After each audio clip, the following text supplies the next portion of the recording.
Yet another example of the porousness of certain borders. 24.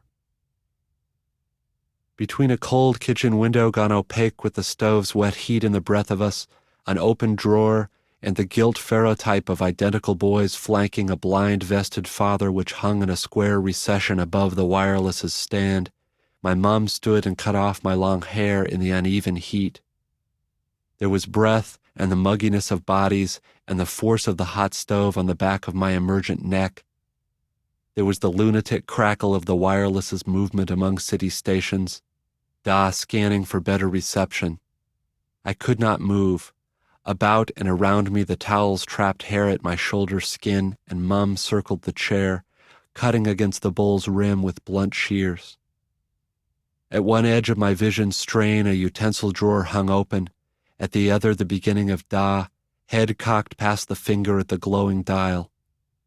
And straight ahead, before me and centered direct across the shine of the table's oilcloth, like a tongue between the teeth of the pantry's opening doors, hung my brother's face. I could not move my head.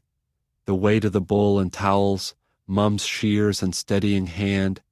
She, eyes lowered, intent on her crude task, could not see the face of my brother emerge against the pantry's black. I had to sit still and straight as a tin grenadier and watch as his face assumed, instantly and with the earnestness reserved for pure cruelty, whichever expression my own emerging face betrayed. The face in the well-oiled door's crack hung, I inert, the face neckless and floating unsupported in the cleavage of the angled doors, the concentration of its affect somewhere between sport and assault, Da's shaggy head cocked and sightless at the tuner, 2 bars of strings distorted by the storm and snatches of voices found and lost again, and Mum intent on my skull and unable to see the white hair-framed face reproducing my own visage, copying me, for we called it that, copying, and he knew how I hated it, and for me alone. And with such intensity and so little lag in following that his face less mimed than lampooned my own, made instantly distended and obscene whatever position my own face's pieces assumed.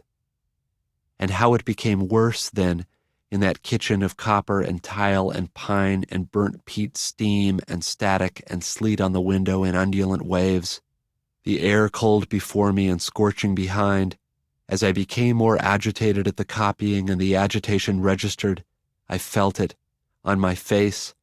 The face of my brother would mimic and lampoon that agitation. I feeling then the increased agitation at the twinned imitation of my face's distress, his registering and distorting that new distress. All as I became more and more agitated behind the cloth Mum had fastened over my mouth to prevent my disturbing her shears' assertion of my face's true shape.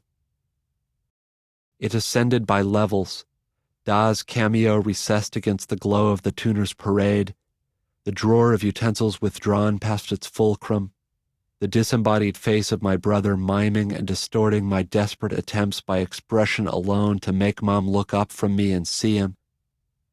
I no longer feeling my features' movements so much as seeing them on that writhing white face against the pantry's black, the throttle-popped eyes and cheeks ballooning against the gag's restraint, Mom squatting chairside to even my ears, my face before us, both farther and farther from my own control as I saw in his twin face what all lolly-smeared, hand-held brats must see in the funhouse mirror, the gross and pitiless sameness, the distortion in which there is, tiny, at the center, something cruelly true about the we who leer and woggle at stick necks and concave skulls, goggling eyes that swell to the edges.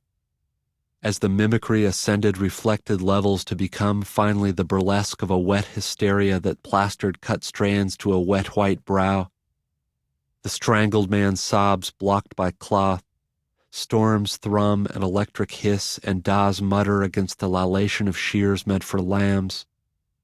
An unseen fit that sent my eyes upward again and again into their own shocked white, knowing past sight that my twin's face would show the same, to mock it, until the last refuge was slackness, giving up the ghost completely for a blank, slack, gagged mask's mindless stare, unseen and seeing, into a mirror I could not know or feel myself without. No, not ever again.